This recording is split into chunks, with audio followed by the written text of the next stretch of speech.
నేడు అద్భుతమైన టెక్నాలజీ ఉంది, అపారమైన నాలెడ్జ్ ఉంది.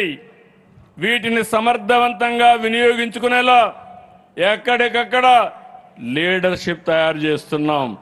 అప్పుడే అన్నింటా విజయం సాధ్యం. కేంద్ర సహకారంతో కొత్త ఊపిరి.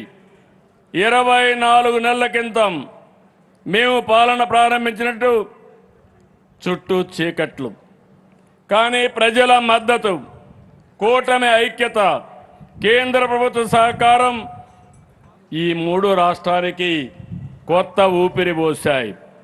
Polavaram, Amaravati, Visakhapatnam steel plant, Visakhapatnam railway zone, అంతర్జాతీయ పెట్టుబడులు, ఇలా అన్నింటిలో కేంద్రం సహకారం అందిస్తుంది. 2014-19 మధ్య రాష్ట్ర అభివృద్ధి రేటు 13.5% ఉంటే 19-24 మధ్య 10.3% పడిపోయింది.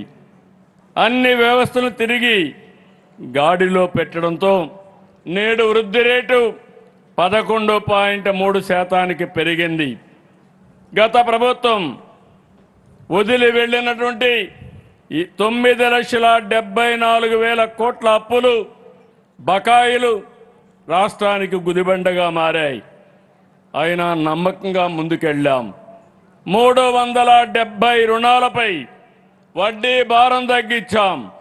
ఇప్పటి వరకు 8,269 కోట్ల ఆదా అయ్యేలా రుణాలు రీషెడ్యూల్ చేశాం.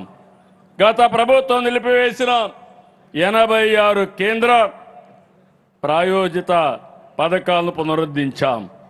26 నెలల్లో 1,50,000 కోట్ల రూపాయలు సంక్షేమానికి, 1,34,000 కోట్లు అభివృద్ధికి ఖర్చు చేశాం.